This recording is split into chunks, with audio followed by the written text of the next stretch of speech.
Breaking news ముఖ్యమంత్రిగా నారా చంద్రబాబు నాయుడు 12వ తారీఖున ప్రమాణ స్వీకారం చేయబోతున్నారు. మరి ఆయన టీంలో ఉండేది ఎవరు? చంద్రబాబు నాయుడు క్యాబినెట్లో మంత్రులుగా ఎవరు ప్రమాణ స్వీకారం చేయబోతున్నారు? ఎంతమంది 12వ తారీఖున మంత్రులుగా ప్రమాణ స్వీకారం చేయబోతున్నారు? అందులో సామాజిక వర్గాల వారీగా ఎవరెవరికి మంత్రి పదవులు దక్కబోతున్నాయి? జనసేనకు ఎన్ని మంత్రి పదవులు దక్కబోతున్నాయి? బీజేపీ నుంచి ఎవరు మంత్రులుగా బాధ్యతలు తీసుకోబోతున్నారు? ఎస్సీ సామాజిక వర్గం నుంచి ఎస్టీ సామాజిక వర్గం నుంచి ఎవరు మంత్రులుగా ప్రమాణ స్వీకారం చేయబోతున్నారు? కాపు సామాజిక వర్గానికి ఎన్ని మంత్రి పదవులు దక్కబోతున్నాయి? రెడ్డి సామాజిక వర్గానికి ఎన్ని దక్కబోతున్నాయి? వైశ్య సామాజిక వర్గానికి ఎన్ని దక్కబోతున్నాయి? ఈ వివరాలతో దాదాపు ఒక లిస్ట్ తయారైంది. సామాజిక వర్గాల వారీగా పార్టీల వారీగా ఎవరెవరికి మంత్రి పదవులు దక్కబోతున్నాయనే లిస్ట్ దాదాపు ఖరారైంది. మళ్ళీ అందులో నుంచి ఒక ఫైనల్ లిస్ట్ తీయబోతున్నారు.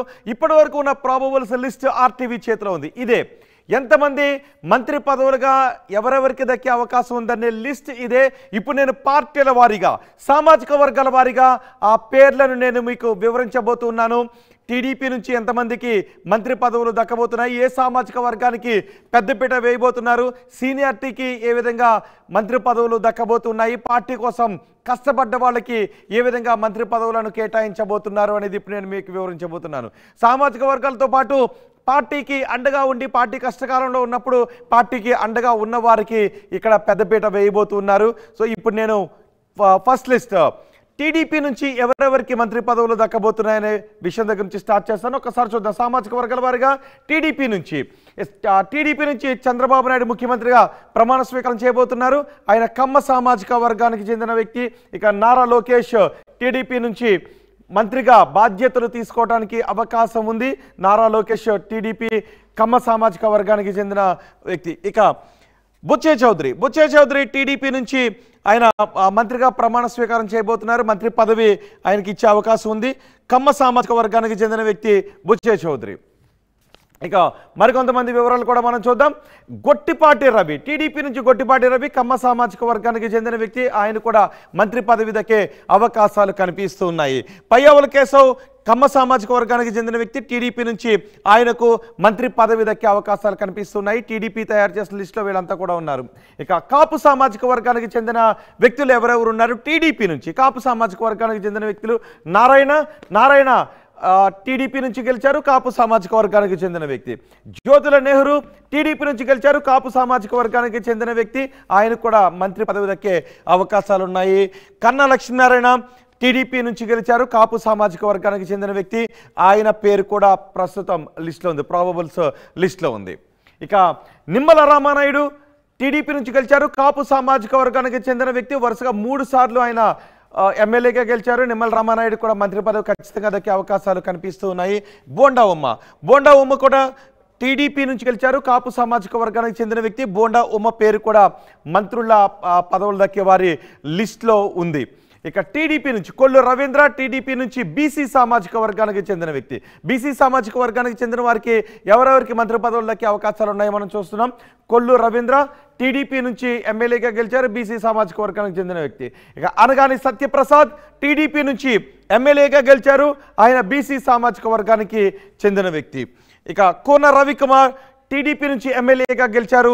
బీసీ సామాజిక వర్గానికి చెందిన వ్యక్తి కోన రవికుమార్. సో బీసీ సామాజిక వర్గానికి చెందిన వాళ్ళు ఎవరెవరికి మంత్రి పదవులు దక్కే అవకాశాలు ఉన్నాయి మనం చూస్తున్నాం. పుట్ట సుధాకర్ యాదవ్ టీడీపీ నుంచి ఎమ్మెల్యేగా గెలిచారు.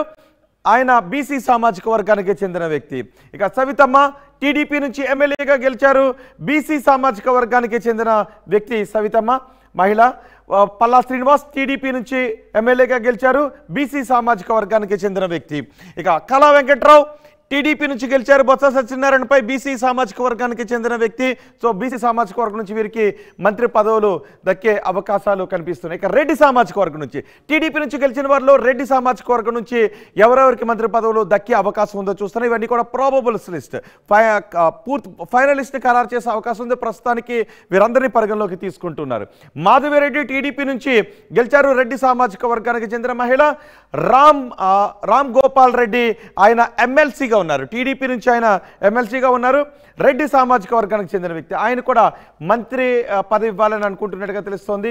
క్యాబినెట్లోకి తీసుకోవాలని అనుకుంటూ ఉన్నారు. సో మంత్రి పదవి దక్కే అవకాశం ఉన్న లిస్టులో రామ్ గోపాల్ రెడ్డి కూడా ఉన్నారు. కోట్ల సూర్యప్రకాష్ రెడ్డి టీడీపీ నుంచి ఆయన ఎమ్మెల్యేగా గెలిచారు, రెడ్డి సామాజిక వర్గానికి చెందిన వ్యక్తి.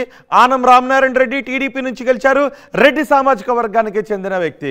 సో రెడ్డి సామాజిక వర్గానికి చెందిన వారికి ఎవరెవరికి మంత్రి పదవులు దక్కే అవకాశం ఉందనేది మనం చూస్తున్నాం.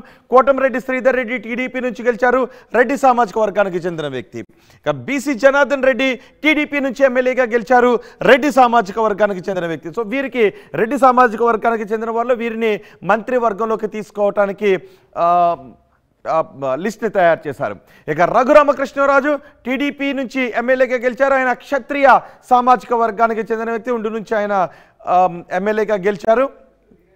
క్షత్రియ సామాజిక వర్గానికి చెందిన వారిలో ఒకరి పేరు మనకు కనిపిస్తుంది. ఇక వైసే నుంచి ఇద్దరు పేర్లు మనకి కనిపిస్తూ ఉన్నాయి. శ్రీరామ్ తాతయ్య టీడీపీ నుంచి ఎమ్మెల్యేగా గెలిచారు, టీజీ భరత్ టీడీపీ నుంచి ఎమ్మెల్యేగా గెలిచారు. శ్రీరామ్ తాతయ్య వైసే సామాజిక వర్గానికి చెందిన వ్యక్తి, టీజీ భరత్ కూడా వైసే సామాజిక వర్గానికి చెందిన వ్యక్తి. వైసే సామాజిక వర్గం నుంచి ఇద్దరికి మంత్రి పదవులు దక్కే అవకాశాలు కనిపిస్తున్నాయి. ఇద్దరు పేర్లను కూడా పరిశీలిస్తున్నారు. ఇక ఎస్సీ సామాజిక వర్గాల నుంచి ఎవరికి టీడీపీ నుంచి మంత్రి పదవులు దక్కే అవకాశం ఉంది, ఎవరి పేర్లను పరిగణలోకి తీసుకుంటున్నారనే వివరాలు కూడా మనం చూస్తే, బాల వీరాంజనేయులు టీడీపీ నుంచి గెలిచారు, ఎస్సీ సామాజిక వర్గానికి చెందిన వ్యక్తి. వగలపూడి అనిత టీడీపీ నుంచి ఎమ్మెల్యేగా గెలిచారు, ఎస్సీ సామాజిక వర్గానికి చెందిన మహిళ. ఇక ఆనందరావు, ఐతాబత్తుల ఆనందరావు టీడీపీ నుంచి ఎమ్మెల్యేగా గెలిచారు, ఎస్సీ సామాజిక వర్గానికి చెందిన వ్యక్తి ఐతాబత్తుల ఆనందరావు. ఎస్సీ సామాజిక వర్గం నుంచి వీరిని పరిశీలిస్తున్నారు. ఇక నక్క ఆనంద్ బాబు టీడీపీ నుంచి ఎమ్మెల్యేగా గెలిచారు, ఎస్సీ సామాజిక వర్గానికి చెందిన వ్యక్తి.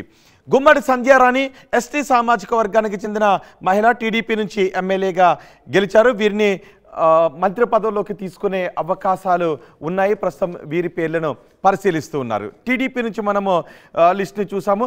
ఇక జనసేన నుంచి సామాజిక వర్గాల వారిగా ఎవరెవరికి మంత్రి పదవులు దక్కే అవకాశాలను చూస్తాం. జనసేన నుంచి 21 మంది ఎమ్మెల్యేలుగా గెలిచారు.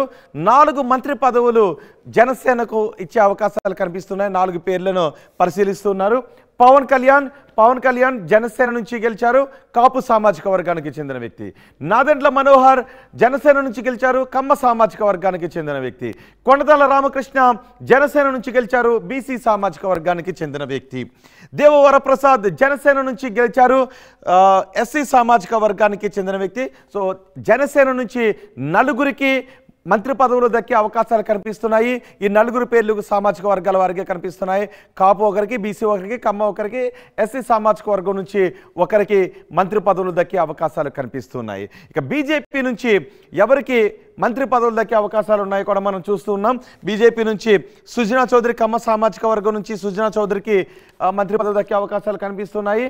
సత్యకుమార్ బీజేపీ నుంచి గెలిచారు, బీసీ సామాజిక వర్గానికి చెందిన వ్యక్తి సత్యకుమార్ కూడా మంత్రి పదవి దక్కే అవకాశం కనిపిస్తోంది.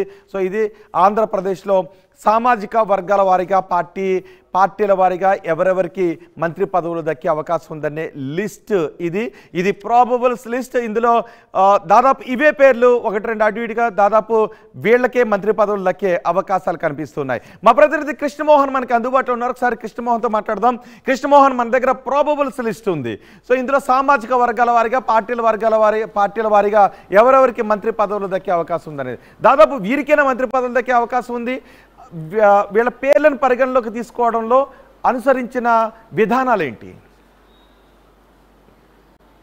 అంటే బేసిక్గా ఒకటి రోహిత్, ఈ వ్యవహారంలో మాత్రం కేబినెట్లో కూడా 3వ వ్యక్తిని ఎవరిని అనుమతించకుండానే చంద్రబాబు, లోకేష్ ఇద్దరు మాత్రమే కూర్చొని ఈ వ్యవహారం మీద ప్రాబుల్స్ లిస్టుని ఇప్పుడు కూడా కూర్చున్న పరిస్థితి అయితే చాలా స్పష్టంగా కనపడుతుంది. ఆర్టీవీ దగ్గర ఎక్స్క్లూజివ్ సమాచారం ఉంది. అయితే ఇక్కడ ఈ 5 సంవత్సరాల్లో పార్టీ కష్టకాలంలో ఉన్నప్పుడు పార్టీ కోసం పనిచేసిన వ్యక్తులు ఎవరు, వాళ్ళు ఎంతవరకు కష్టపడ్డారు అనేది పెద్ద ఎత్తున ప్రాధాన్యత తీసుకుంటున్న పరిస్థితి. ఎవరు ఏ విధంగా ఉపయోగపడ్డారు పార్టీ కోసం, ఏ విధంగా సహాయం చేశారు, పార్టీకి అండగా నిలబడిన వ్యక్తులు ఎవరు అదే దాని మీద తప్పితే ఇక మిగతా వ్యవహారాలు దీంట్లో ఎక్కడ కూడా ఎంటర్ కానిచ్చిన పరిస్థితి అయితే మనకి కనపడటం లేదు. బేసిక్గా పార్టీ కోసం అండగా నిలబడి కార్యకర్తలకు మనోధైర్యాన్ని ఇచ్చి పార్టీకి కోసం 5 సంవత్సరాలు పోరాటం చేసిన వ్యక్తులకి ఖచ్చితంగా మంత్రి పదవులు రాబోతున్నాయనే దాంట్లో ఎటువంటి ఉద్దేశం లేదు అనేది. అయితే ఇంకొకటి 2-3 యాంగిల్స్ దీంట్లో చూసుకుంటున్నారు. పార్టీ పరంగా కొంత అలాగే కష్ట సమయంలో కూడా ఆర్థికంగా కొంత ఉపయోగపడ్డ వాళ్ళను కూడా మర్చిపోకూడదు అనేది అన్ని రకాలుగా పార్టీకి సంబంధించిన వ్యవహారంలో ఈసారి మాత్రం చాలా జాగ్రత్తగా అయిన మార్పులు చేయబోతున్నారు. అందుకే ఇద్దరు మాత్రమే చంద్రబాబు లోకేష్ మాత్రమే ఈ కూర్పులో కూర్చున్నట్టుగా సమాచారం. ఇప్పుడు కూడా కూర్పు జరుగుతోంది. అయితే ఈ ప్రాపుల్స్ ఒక్కొక్క ప్రాపుల్స్ని చూస్తున్నారు. అంటే మొత్తం 161 మందిలో జనసేనకి 4 సీట్లు ఇవ్వాల్సిన పరిస్థితి ఉంటుంది, బీజేపీకి 2 సీట్లు ఇవ్వాల్సి వస్తే ఇప్పుడు వచ్చిన క్యాబినెట్లో సెంట్రల్ క్యాబినెట్లో కొన్ని ఈక్వేషన్స్ అక్కడికి వస్తే సో ఈ ఈక్వేషన్స్ అన్నీ పెట్టుకొని కొంత మార్పులు చేర్పులు జరిగే పరిస్థితులు అయితే ఉంటున్నాయి. సో ఆ మార్పుల్లోనే కొంత ఇప్పుడు అచ్చెన్నాయుడు ఉన్నారు. అచ్చెన్నాయుడు లాంటి వ్యక్తికి పార్టీ కోసం కష్టపడ్డారు, ఆయన జైలుకి వెళ్ళారు, ఇటువంటి అన్ని పరిస్థితులు ఉన్నాయి. అయితే అదే ఇంట్లో ఒక క్యాబినెట్ హోదా ఉంది కాబట్టి మరి మళ్ళీ అచ్చెన్నాయుడికి దొరుకుతుందా లేదా అనే ఈక్వేషన్స్ కొంత ఆయన పదవికి కొంత ఇబ్బంది కలిగే పరిస్థితి అనేది కొంత బయట టీడీపీ నుంచి వస్తున్న ఇంటర్నల్ సమాచారం అయినా కానీ అతనికి మాత్రం ఒక చీఫ్ విప్ లాంటి మంచి పదవి కట్టబెట్టబోతున్నారు అనే ఒక స్పష్టమైన ఒక ఆలోచన అయితే కనబడుతుంది. కానీ ఆ అచ్చెన్నాయుడు చేసిన సేవల్లో ఖచ్చితంగా అతనికి ముందు పాత్ర వేయాల్సిందే అనేది పట్టుపడుతున్నారు. బహుశా అక్కడ మంత్రి పదవి వచ్చినా కూడా తిరిగి ఇంట్లో ఇద్దరికి మంత్రి పదవి వచ్చినా కూడా ఆశ్చర్యపోవాల్సిన పని లేదు. సో డెఫినెట్గా జిల్లా అధ్యక్షుడిగా అచ్చెన్నాయుడు చేసిన రోల్ని పార్టీ డెఫినెట్గా గుర్తుపెట్టుకుంటుంది అనేది కొంత ఇన్సైడ్ నుంచి వస్తున్న సమాచారం. అయితే ఇప్పుడు సామాజిక వర్గాల వారిగా ఎవరెవరిని కూర్పు తీసుకోవాలి, వీటిలో ఎవరెవరు పనిచేశారు అనే అంశం మీద కూడా చాలా క్లారిటీగా అంటే జిల్లా ప్రాతిపదికన చూస్తున్నారు, అట్ ద సేమ్ టైం సామాజిక వర్గాల వారిగా చూస్తుంటున్నారు. ఇవన్నీ కూడా కనపడుతున్న నేపథ్యంలో మనకు స్పష్టంగా అర్థమవుతుంది. కాపు సామాజిక వర్గం నుంచి చూసుకుంటే జ్యోతిలాల్ నెహ్రూ, తర్వాత మాజీ మంత్రి నారాయణ, కర్ణా లక్ష్మీనారాయణ, నిమ్మల రామానాయుడు, బోండా ఉమ్మ, కాపు సామాజిక వర్గంలో వీళ్ళందరూ కూడా పార్టీ కోసం గట్టిగా పనిచేశారు. నిమ్మల రామానాయుడు లాంటి వ్యక్తులు మొత్తం కూడా త్యాగం చేశారు, అక్కడ చాలా పోరాటాలు చేశారు. నారాయణ లాంటి వ్యక్తులు బ్యాక్ అండ్ పెద్ద ఎత్తున నిలబడి పార్టీ కోసం చాలా శ్రమించారు. కన్నా లక్ష్మీనారాయణ లాంటి వ్యక్తులు మధ్యలో వచ్చినప్పటికీ కూడా ఆ పార్టీకి ఆ సామాజిక వర్గాల్లో కొంత ఊపుని తీసుకుని వచ్చారు. ఇలా చాలా ఈక్వేషన్ని చేసుకుంటూ వస్తున్న పరిస్థితి బోండా ఉమా. సో ఇట్లాంటి వ్యక్తులు 5 మందితో పాటు అంటే ఇవన్నీ ప్రాబ్లమ్స్ని ఎందుకు తీసుకుంటారంటే ఈక్వేషన్స్ని ఎలా వర్కౌట్ చేయాలి అనే దాని మీద తాజాగా జరుగుతున్న చర్చ. రెండవది కమ్మ సామాజిక వర్గాన్ని తీసుకుంటే చంద్రబాబు లోకేష్ని పక్కన పెడితే గొట్టిపాటి రవి, గోరంట్ల బుచ్చయ్య చౌదరి, పయ్యావల కేశవ్, అలాగే కృష్ణప్రసాద్, వసంత కృష్ణప్రసాద్ కూడా చివరి మూమెంట్లో ఆయన అక్కడికి జాయిన్ అయ్యి కొంత ఈక్వేషన్ నడపగలిగారు మైలవరం నుంచి అనేది కూడా కొంత చర్చ అయితే జరుగుతోంది.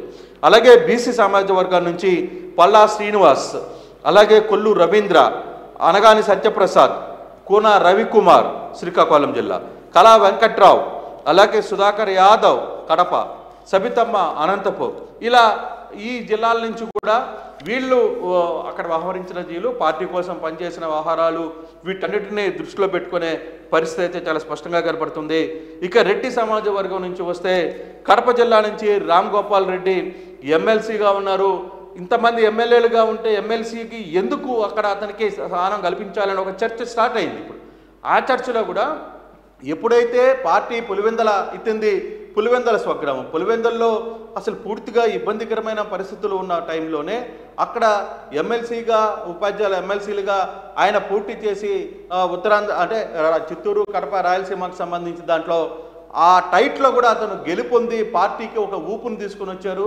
అలాగే పార్టీ బ్యాక్ ఎండ్లో ఉండి 5 పార్లమెంటుకి రాయలసీమకు సంబంధించిన కావచ్చు, నెల్లూరు, ఎన్ని పార్లమెంటుకి సంబంధించిన ఈ పార్లమెంట్ అన్నిటికీ ఇన్ఛార్జ్గా పనిచేశారు. అలాగే ఇలా 4 జోన్స్, 3 జోన్స్కి 4 జోన్స్కి సంబంధించి కొంతమంది కీలకంగా పనిచేశారు. రామ్ గోపాల్ రెడ్డి, బీదా రవిచంద్ర, సత్యనారాయణ రాజు, తర్వాత ఇంకో నలుగురు దీనికి సంబంధించి చాలా గట్టిగా పనిచేసిన పరిస్థితుల్లో ఇతను ప్రస్తుతం ఎమ్మెల్సీగా ఉన్నాడు కాబట్టి కడపలో ఒక నమ్మకమైన వ్యక్తిగా చంద్రబాబు కళ్ళల్లో దృష్టిలో ఉన్నారు కాబట్టి ఇతనికి అవకాశం ఉంది అనేది కూడా ఒక చర్చ అయితే చాలా స్పష్టంగా జరుగుతుంది. ఇక మాధవిరెడ్డి కడప నుంచి పోటీ చేసి గెలుపొందారు. తర్వాత కోట్ల సూర్యప్రకాష్ రెడ్డికి డిప్యూటీ సీఎం కూడా వచ్చే అవకాశాలు ఉన్నప్పటికీ కానీ ఓన్లీ ఒక్క డిప్యూటీ సీఎంనే పెడదామా అనే ఒక ఆలోచనలో ప్రస్తుతం అయితే కలుపుతుంది. అది కేవలం పవన్ కళ్యాణ్కి మాత్రమే. సో ఇప్పుడు కోట్ల సూర్యప్రకాష్ రెడ్డి అక్కడ డోన్ నుంచి గెలుపొందారు. తర్వాత ఆయనకి ఒక ప్రామిస్ కూడా గతంలో చేసిన నేపథ్యంలో ఖచ్చితంగా రెడ్డి సామాజిక వర్గంలో కోట్ల సూర్యప్రకాష్ రెడ్డి కర్నూలు జిల్లా నుంచి ప్రాతినిధ్యం వహించే అవకాశాలు ఎక్కువగా కనపడుతున్నాయి. ఇక మనం కానీ చూసుకుంటే నెల్లూరు జిల్లాలో 2 పేర్లు తెర మీదకి వచ్చాయి. ఆనం రామనారాయణ రెడ్డి, రెండవది కోటంరెడ్డి శ్రీధర్ రెడ్డి. వీళ్ళ ఇద్దరు కూడా పార్టీని 1.5 సంవత్సరం ముందుగానే వదిలి బయటకు వచ్చి పార్టీలో జరుగుతున్న అంటే అధికార పార్టీని వదిలి బయటకు వచ్చి పోటీ చేశారు, గెలుపొందారు. సో ఈ ఇద్దరిలో ఎవరికో ఒకరికి ఛాన్స్ ఉండే అవకాశం అయితే ఉంది. ఎందుకంటే నెల్లూరు జిల్లాలో ఒక పక్క నారాయణ ఖచ్చితంగా అతనికి మంత్రి పదవి ఉంటుందని చెప్తున్న నేపథ్యంలో, మరోవైపు కోటంరెడ్డి శ్రీధర్ రెడ్డి లేదు ఆనం రామనారాయణ రెడ్డి అన్న ఒక చర్చ అయితే రెడ్డి సామాజిక వర్గంలో చర్చ జరుగుతోంది. సో నెల్లూరు జిల్లా నుంచి ఇద్దరు పేర్లు కనపడుతుంది. తర్వాత బీసీ జనార్దన్ రెడ్డి పేరు కూడా కర్నూలు జిల్లా నుంచి వస్తున్న పరిస్థితి అయితే చాలా స్పష్టంగా కనబడుతుంది. ఇక ఓసీ సామాజిక వర్గం నుంచి చూసుకుంటే శ్రీరామ్ తాతయ్య, టీజీ భరత్ ఇద్దరు కూడా వైశ్య సామాజిక సంబంధించిన వర్గీయులే. వీళ్ళిద్దరికీ వైశ్య సమాజ వర్గంలో కాబట్టి వీళ్ళిద్దరిలో ఒకరికి మాత్రమే ఛాన్స్ ఉంటుంది. రఘురామకృష్ణరాజు మరోవైపు క్షత్రియ సామాజిక వర్గాల నుంచి ఇతను కూడా పార్టీ ఎంపీగా గెలుపొంది నరసాపురం నుంచి మొదటిసారి షాక్ ఇచ్చి జగన్ని షాక్ కొట్టి బయటకు వచ్చి ఒక యుద్ధం లాంటి వాతావరణాన్ని రఘురామకృష్ణరాజు క్రియేట్ చేశారు. పార్టీలో తెలుగుదేశానికి అనుకూలంగా మాట్లాడుతూ కొంత ఊపిరి తెచ్చే ప్రయత్నం చేశారనేది కృష్ణమోహన్. ఇక్కడ రఘురామకృష్ణరాజు దగ్గర ఒక డౌట్ వస్తూ ఉంది. కృష్ణమోహన్ రఘురామకృష్ణరాజు దగ్గర ఎందుకంటే ఇటు నరసాపురం అటు ఉండి రెండు దగ్గరగానే ఉంటాయి కాబట్టి రఘురామకృష్ణరాజుకి అక్కడ ఇచ్చే అవకాశం ఉంటుందా? ఖచ్చితంగా రామానాయుడికి ఇచ్చే అవకాశం అయితే కనిపిస్తుంది. సో అక్కడే కాబట్టి రఘురామకృష్ణరాజుకి ఇచ్చే అవకాశం ఉందా? రెండు గజపతుల కుటుంబం నుంచి ఎవరికి ఉండే అవకాశం లేదా? బొబ్బిలరాజుకు సంబంధించిన వాళ్ళలో కూడా గెలుపు వచ్చింది కాబట్టి అంటే అక్కడ ఒక సమస్య ఉంది. రెండవది రఘురామకృష్ణరాజుకి అడ్డంకి కానీ తగిలితే ఒకటి నర్సాపురం ఎంపీగా ఉన్న శ్రీనివాస వర్మని అదే సామాజిక వర్గానికి సంబంధించిన ఎంపీని తీసుకువెళ్ళి కేంద్ర సహాయ మంత్రిగా ఆయన ఉన్నారు కాబట్టి మరి ఒకవేళ అడ్డం జరిగితే ఒకే సామాజిక వర్గంలో ఒకే పార్లమెంట్లో ఇద్దరు మళ్ళీ ఉండికి అవసరం ఉందా లేదా అని ఒక చర్చ అయితే కొనసాగుతుంది. కానీ రఘురామకృష్ణరాజుకి ఒక క్రియేట్ చేసాడు కాబట్టి ఒక మాఫియా ఒక ట్రెండ్ని క్రియేట్ చేయగలిగాడు కాబట్టి బహుశా అతనికి ఇచ్చే ఛాన్స్ ఎక్కువగా ఉంటుంది అనేది కొంత జరుగుతుంది. నిమ్మల రామానాయుడు ఖచ్చితంగా పార్టీ కోసం అహర్నిశలు పనిచేసిన వ్యక్తి. డెఫినెట్గా కాపు సామాజిక వర్గంలో అతనికి ఆ ప్రాంతం నుంచి ఎంపీ వస్తుందనేది బలంగా చెప్తున్న పరిస్థితి. అంటే ఇక్కడ బొబ్బలికి సంబంధించిన దాంట్లో కూడా వాళ్ళు అక్కడే గెలిపించారు కాబట్టి సో అశోక్ గజపతి రాజుకు సంబంధించిన కూతురు కూడా అక్కడ అంటే సామాజిక వర్గాల్లో 3 సామాజిక వర్గాల్లో 3 పేర్లు అక్కడ వినిపిస్తున్నాయి. సో ఆ 3 పేర్లలో ప్రాబుల్స్లో లిస్టులో కూడా వాళ్ళ పేర్లు ఇప్పుడు అంటే ఒక్కొక్క సామాజిక వర్గానికి సంబంధించి ఇప్పుడు యాడాన్ అవుతున్నాయి, కొన్ని డిలీటేషన్స్ జరుగుతున్నాయి. ప్రస్తుతానికి మనకు అందుతున్న సమాచారం వరకు మనం ఇప్పుడు ఏం జరగబోతుంది, ఇప్పుడు ఏం జరుగుతుంది అనే అంశాన్ని మాత్రమే మీ ముందు పెట్టే ప్రయత్నం అయితే చేస్తున్నాను రఘు. సో ఓసీకి సంబంధించిన వ్యవహారాలు కానీ ఇలా కానీ వస్తే ఇక ఎస్సీ ఎస్టీకి సంబంధించిన సమాచారం అయితే బాల వీరాంజనాయులు, తర్వాత ఐతాపత్తుల ఆనందరావు, నక్క ఆనందబాబు, గుమ్మడి సంజయ్ రాణి. దీంట్లో 3 ఎస్సీ సామాజిక వర్గం, 2 ఎస్టీ సామాజిక వర్గానికి సంబంధించిన వ్యక్తులుగా కనపడుతున్నారు. తర్వాత ఇక జనసేన పార్టీ నుంచి కూడా ఎవరికి ఇవ్వాల్సిన ఒక లెక్క కనపడుతుంది. ఇక పవన్ కళ్యాణ్ ఎలాగో ఉంటారో అది పక్కన పెడితే నాదెండ్ల మనోహర్ కమ్మ సామాజిక వర్గం నుంచి, కొనతల రామకృష్ణ ఈయన బీసీ సామాజిక వర్గం నుంచి, దేవర వరప్రసాద్ ఐఆర్ఎస్ రిటైర్డ్ అతను కూడా ఎస్సీ సామాజిక వర్గం నుంచి. కాబట్టి ఇక్కడ 4 మంత్రి పదవులు పవన్ కళ్యాణ్తో కలుపుకొని 4 మంత్రి పదవులు అక్కడ వెళ్ళే అవకాశం ఉంది అనేది కొంత జనసేన నుంచి కూడా మనకు సమాచారం. ఇక బీజేపీ నుంచి 2కి ఇవ్వాలనుకుంటున్నారు కాబట్టి ఒకటి యాదవ బీసీ సామాజిక వర్గానికి సంబంధించిన ధర్మవరం నుంచి గెలిచిన సత్యకుమార్కి ఒకటి ఉండవచ్చు. రెండవది విజయవాడ నుంచి గెలుపొందిన సుజనా చౌదరికి ఛాన్స్ ఉండేది అనేది బీజేపీ నుంచి అందుతున్న సమాచారం. అయితే ఇవన్నీ ప్రాబుల్స్ మాత్రమే. ఈ ప్రాబుల్స్లో ఎవరికి చంద్రబాబు రైట్ వేస్తారు ఇది పూర్తిగా కూడా ఇది మాత్రం కంప్లీట్గా చంద్రబాబు పవన్ కళ్యాణ్ ఆదేశాల ప్రకారం చంద్రబాబుకు సంబంధించిన వ్యవహారంలో మాత్రమే ఇది క్లియర్గా టిక్కు కొట్టే పరిస్థితి అయితే ఉంటుంది. కేవలం చంద్రబాబు నారా లోకేష్ ఇద్దరు వ్యవహారం మీద సీరియస్గా డెసిషన్ తీసుకుంటున్నారు. ఇక నారా లోకేష్ కూడా తన యంగ్ టీంని కొంత బిల్డప్ చేసుకోవాలని ఒక ప్రయత్నం చేస్తున్నారు. ఇక పాత తరం నాయకులకి కొంత స్వస్తి చెప్పాలి, యువతను ప్రోత్సహించాలి, అనుభవం ఉండాలి, అలాగే యువతకు కూడా అనుభవానికి తీసుకురావాలి అనే అంశాన్ని నారా లోకేష్ గట్టిగా చూస్తున్నారు. ఆ దిశగానే కొంత అనుకోని కూడా కొన్ని ఎక్స్పెక్ట్ చేయని మంత్రి పదవులు కూడా ఈసారి కొందరికి లభించబోతున్నాయి అనేది కూడా కొంత సమాచారం. ఈ ప్రాబుల్స్లో అయితే ఇప్పుడు వరకు కూడా ఈ ప్రాబుల్స్ పేరు మీద చర్చ జరుగుతూ ఉన్న పరిస్థితి అయితే కనబడుతుంది. రైట్ కృష్ణమోహన్, అది మొత్తానికి ఆర్టీవీ దగ్గర ఉన్న ప్రాబబుల్స్ లిస్ట్. ఇప్పటివరకు చంద్రబాబు నాయుడు ఎవరెవరికి మంత్రి పదవులు ఇవ్వాలి, జనసేనకి ఎన్ని ఇవ్వాలి, బీజేపీకి ఎన్ని ఇవ్వాలి, టీడీపీ నుంచి ఎవరికి మంత్రి పదవులు ఇవ్వాలి అనే విషయం పైన ఒక లిస్ట్ని తయారు చేస్తున్నారు. ఆ లిస్టే మా దగ్గర ఉంది. ఇందులో ఉన్న వారికే దాదాపు మంత్రి పదవులు వచ్చే అవకాశం ఉంది. అది ఎవరి ప్రయత్నాలు వాళ్ళు చేస్తూ ఉన్నారు. మళ్ళీ అందులో ఎవరికి టిక్ పెడతారు, ఎవరిని మైనస్ చేస్తారు అనేది కూడా కనిపిస్తుంది. టీడీపీ విషయానికి మాత్రం నారా లోకేష్, చంద్రబాబు నాయుడే పూర్తిగా కసరత్తు చేస్తూ ఉన్నారు. అటు జనసేనకు మాత్రం 4 మంత్రి పదవులు ఇవ్వాలని అనుకుంటూ ఉన్నారు. బీజేపీకి 2 మంత్రి పదవులు ఇవ్వాలని అనుకుంటున్నారు. దాదాపు ప్రాబబుల్స్ లిస్ట్ అయితే ఆర్టీవీ చేతిలో ఉంది. మరి ఇందులో నుంచి సామాజిక వర్గాల వారీగా, ప్రాంతాల వారీగా ఎవరికి ఫైనల్ టిక్ చేస్తారు అనేది ఆ వివరాలు కూడా ఖచ్చితంగా మీకు ఆర్టీవీ అందిస్తుంది. ప్రస్తుతానికైతే ఇంకా కసరత్తు జరుగుతుంది. కసరత్తు జరిగేటప్పుడు ఆర్టీవీ దగ్గరికి వచ్చిన లిస్ట్ని యథాతథంగా మీకు అందించాము. సో లిస్ట్ ఫైనలైజ్ అయిన తర్వాత ఎవరు క్యాబినెట్లో ఉండబోతున్నారు, సామాజిక వర్గాల వారీగా, ప్రాంతాల వారీగా, పార్టీల వారీగానే వివరాలను మళ్ళీ ఆర్టీవీ మీకు అందిస్తుంది.